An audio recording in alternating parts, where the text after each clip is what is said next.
Hi friends, fundamental forces of nature. 4 തരത്തിലുള്ള fundamental forces ആണുള്ളത്. Gravitational force, electromagnetic force, strong nuclear force, weak nuclear force. Gravitational force എന്താണെന്ന് നോക്കാം. 2 ഒബ്ജക്ട്സുകൾ തമ്മിലുള്ള mutual അട്രാക്ഷൻ്റെ ഫോഴ്സാണ് ഗ്രാവിറ്റേഷണൽ ഫോഴ്സ്. ഇതൊരു വീക്കസ്റ്റ് ഫണ്ടമെൻ്റൽ ഫോഴ്സാണ്. ലോങ് റേഞ്ച് ഫോഴ്സാണ്. ഇതിൻ്റെ ബേസിക് ലോ എന്ന് പറയുന്നത് ന്യൂട്ടൺസ് യൂണിവേഴ്സൽ ലോ ഓഫ് ഗ്രാവിറ്റേഷനാണ്. എർത്തിൽ കൂടെ നമുക്ക് നടക്കാൻ സാധിക്കുന്നതും ഒരു ഒബ്ജക്റ്റ് മുകളിലേക്ക് എറിഞ്ഞാൽ താഴോട്ട് പതിക്കുന്നതും മുകളിൽ ഏതൊരു ഒബ്ജക്റ്റും താഴേക്ക് വന്ന് പതിക്കുന്നതും ഒക്കെ ഗ്രാവിറ്റേഷൻ ഫോഴ്സ് ഉള്ളതുകൊണ്ടാണ്.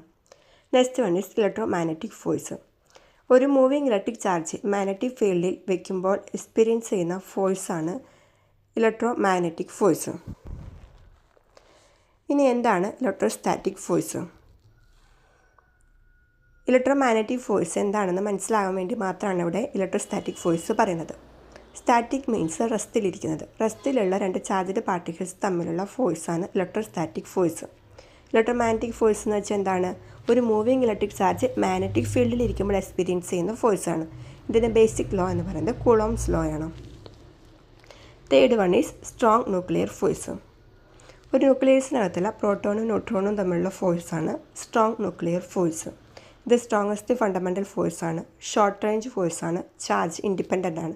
ഇതിൽ ഓരോ ടൈമും എന്താണെന്നുള്ളത് നമ്മുടെ ക്ലാസ്സുകളിൽ നമ്മൾ വ്യക്തമായി മനസ്സിലാക്കി തന്നിട്ടുണ്ട്. Last one is weak nuclear force. ഇത് ബീറ്റാ ഡീക്കേ പോലെയുള്ള ചില ന്യൂക്ലിയർ പ്രോസസ്സിൽ മാത്രം കാണപ്പെടുന്ന ഫോഴ്സാണ് ഇത്. ഷോർട്ട് റേഞ്ച് ഫോഴ്സാണ്. എലിമെൻ്ററി പാർട്ടിക്കിൾസിലാണ് ഇത് ഓപ്പറേറ്റ് ചെയ്യുന്നത്. ഇതാണ് 4 ഫണ്ടമെൻ്റൽ ഫോഴ്സസ്. ഓക്കെ, ഇതിൻ്റെ ഡീറ്റെയിൽഡ് ആയിട്ടുള്ള വീഡിയോ നമ്മൾ ചാനലിൽ അപ്ലോഡ് ചെയ്തിട്ടുണ്ട്.